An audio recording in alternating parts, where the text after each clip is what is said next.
Saudara, meski dilahirkan oleh perempuan secara daging, namun ia tidak berbuat dosa sampai mati di kayu salib.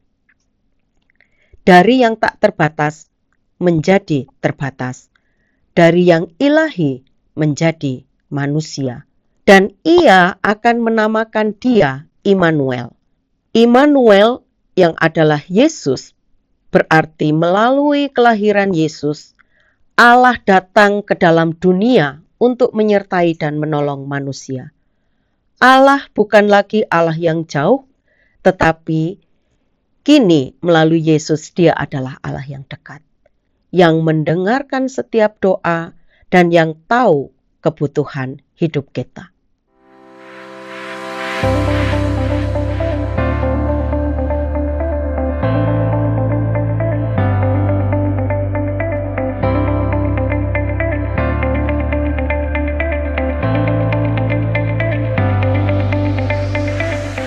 Shalom, salam sejahtera dalam kasih Tuhan kita, Yesus Kristus.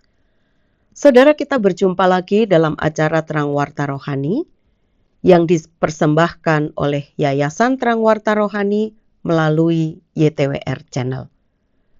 Hari ini kita akan belajar tentang kelahiran Sang Immanuel, janji yang digenapi. Saudara, memasuki bulan Desember, kita dapat melihat di berbagai tempat ada hiasan tentang Natal. Natal adalah hari untuk memperingati inkarnasi Allah. Allah menjelma menjadi manusia dalam diri Yesus Kristus. Namanya disebut Immanuel. Yesaya pasal 7 ayat 14 sampai 15 berbunyi, "Sebab itu Tuhan sendirilah yang akan memberikan kepadamu suatu pertanda. Sesungguhnya seorang perempuan muda mengandung dan akan melahirkan seorang anak laki-laki, dan ia akan menamakan dia Immanuel. Ia akan makan dadih dan madu sampai ia tahu menolak yang jahat dan memilih yang baik." Sebelum kita belajar lebih dalam tentang Sang Immanuel, mari kita melihat kitab Yesaya pasal 7 secara lengkap. Saudara, keadaan kerajaan Yehuda dalam pemerintahan Raja Ahaz, pasal 7 ayat 1 kitab Yesaya. Dalam zaman Ahaz bin Yotam bin Uzia, Raja Yehuda, maka Rezin, Raja Aram dengan Pekah bin Remalia, Raja Israel, maju ke Yerusalem untuk berperang melawan kota itu. Namun mereka tidak dapat mengalahkannya. Lalu diberitahukanlah kepada keluarga Daud, Aram telah berkemah di wilayah Efraim. Maka hati Ahaz dan hati rakyatnya gemetar ketakutan. Seperti pohon-pohon hutan bergoyang ditiup angin. Ahaz memulai pemerintahannya dengan penyembahan berhala. Maka Allah menyerahkannya ke dalam tangan raja orang Aram dan raja Israel. Hal itu bisa dibaca di dalam kitab 2 Tawarikh pasal 28 ayat 1 sampai 5. Berita yang disampaikan bahwa Aram dan Israel bergabung dan memerangi Yehuda menimbulkan ketakutan besar. Hati Ahaz gemetar ketakutan. Dan kemudian tidaklah mengherankan bahwa hati rakyatnya demikian pula. Seperti pohon-pohon hutan bergoyang ditiup angin. Pada ayat yang ketiga pasal 7 kitab Yesaya, berfirmanlah Tuhan kepada Yesaya, "Baiklah engkau keluar menemui Ahaz, engkau dan Sear-Yashub anakmu laki-laki, ke ujung saluran kolam atas, ke jalan raya pada padang tukang penatu.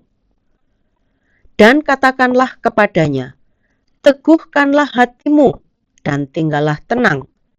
Janganlah takut dan janganlah hatimu kecut. Karena kedua puntung kayu api yang berasap ini, yaitu kepanasan amarah Rezin dengan Aram dan anak Remalya. Oleh karena Aram dan Efraim dengan anak Remalya telah merancang yang jahat atasmu dengan berkata, marilah kita maju menyerang Yehuda dan menakut-nakutinya, serta merebutnya. Kemudian mengangkat anak Tabeel sebagai raja di tengah-tengahnya. Maka beginilah firman Tuhan Allah, tidak akan sampai hal itu dan tidak akan terjadi. Sebab Damsyik ialah ibu kota Aram dan Rezin ialah kepala Damsyik. Dalam 65 tahun Efraim akan pecah, tidak menjadi bangsa lagi. Dan Samaria ialah ibu kota Efraim, dan anak Remalya ialah kepala Samaria. Jika kamu tidak percaya, sungguh kamu tidak teguh jaya. Saudara, Yesaya diutus oleh Tuhan bersama anaknya untuk menghibur Ahaz. Teguhkanlah hatimu dan tinggallah tenang. Janganlah takut dan janganlah hatimu kecut, karena kedua puntung kayu api yang berasap itu, yaitu kepanasan amarah Rezin dengan Aram dan anak Remalya. Ayat 4.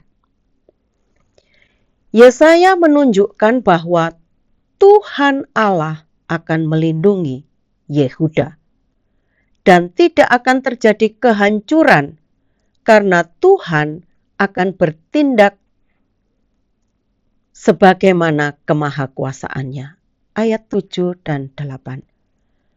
Ahaz diingatkan harus percaya kepada Tuhan supaya teguh jaya. Ayat 9. Ayat yang ke-10, Tuhan melanjutkan firman-Nya kepada Ahaz, katanya, mintalah suatu pertanda dari Tuhan Allahmu. Biarlah itu sesuatu dari dunia orang mati yang paling bawah, atau sesuatu dari tempat tertinggi yang di atas.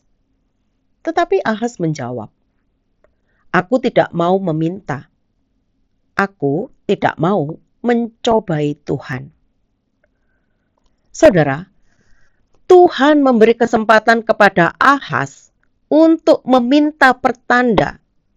Tetapi Ahaz menolak dengan berdalih tidak mau mencobai Tuhan. Padahal yang kita tahu, hidup Ahaz tidak benar di mata Tuhan. Karena Ahaz membuat patung-patung tuangan untuk para Baal. Ia juga membakar korban di Lebak Ben Hinnom dan membakar anak-anaknya sebagai korban dalam api. Yesaya menegur Ahaz pada ayat 13. Lalu berkatalah Nabi Yesaya, baiklah, dengarkan, hai keluarga Daud, belum cukupkah kamu melelahkan orang, sehingga kamu melelahkan Allahku juga? Ahaz tidak menghargai Tuhan yang berbicara melalui Nabi Yesaya.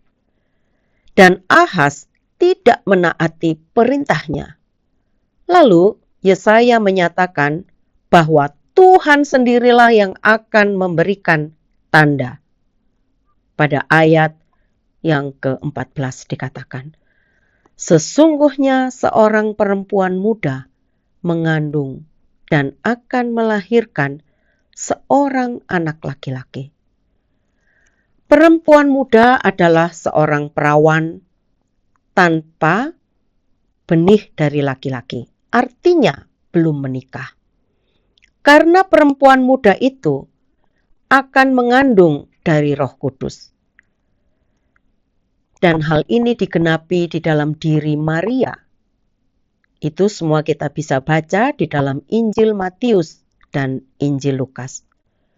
Nubuat atau janji Tuhan ini juga menggenapi Kejadian pasal 3 ayat yang kelima, bahwa keturunan perempuan itu akan meremukkan kepala ular. Saudara, meski dilahirkan oleh perempuan secara daging, namun ia tidak berbuat dosa sampai mati di kayu salib. Dari yang tak terbatas menjadi terbatas, dari yang ilahi menjadi manusia. Dia lahir sebagai keturunan Daud dari suku Yehuda, sebagaimana firman Tuhan dalam 1 Samuel 17 ayat 12. Berbunyi, Daud adalah anak seorang dari Efrata, dari Bethlehem Yehuda, yang bernama Isai. Dan dari silsilah Yesus Kristus secara daging, ia adalah keturunan Daud. Matius pasal 1. Dan ia akan menamakan dia Immanuel. Dalam Injil Matius 1 ayat 20 bagian akhir sampai ayat 23 berbunyi, sebab anak yang di dalam kandungannya adalah dari Roh Kudus. Ia akan melahirkan anak laki-laki dan engkau akan menamakan dia Yesus. Karena dialah yang akan menyelamatkan umatnya dari dosa mereka. Hal itu terjadi supaya genaplah yang difirmankan Tuhan oleh Nabi.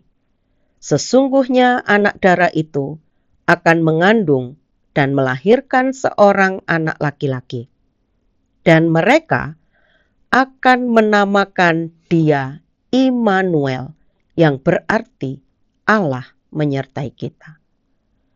Saudara, Yesus adalah Immanuel, yang artinya Allah menyertai kita. Immanuel yang adalah Yesus berarti melalui kelahiran Yesus, Allah datang ke dalam dunia untuk menyertai dan menolong manusia. Allah bukan lagi Allah yang jauh, tetapi kini melalui Yesus dia adalah Allah yang dekat, yang mendengarkan setiap doa dan yang tahu kebutuhan hidup kita. Nama Yesus Kristus dalam bahasa Ibrani adalah Yehoshua. Dalam bahasa Yunani, Yesus adalah transliterasi nama Yesus Kristus dari bahasa Aram, yaitu Yeshua. Nama ini memberikan pemahaman dan pengertian kepada kita bahwa Yesus yang kita kenal dalam bahasa Indonesia adalah Allah yang Immanuel, adalah Allah yang menyertai kita, orang yang percaya kepadanya. Jadi, meski kita ada di padang gurun yang gersang, kita masih dapat berkata, Allah beserta kita. Ketika kita ada di samudra yang luas dengan kapal yang diombang-ambingkan ombak yang ganas, kita masih dapat berkata, Immanuel, Allah beserta kita. Saudara, dimanapun keberadaan kita dan dalam situasi apapun, di sana Tuhan ada. Dan kita tetap dapat berkata, Immanuel. Meski kita ada di dalam gua yang sunyi, bahkan dalam lembah kekelaman, janji itu digenapi dalam jangka waktu ratusan tahun. Penggenapan itu tepat seperti yang dijanjikan. Sebab Tuhan yang berjanji adalah ya dan amin.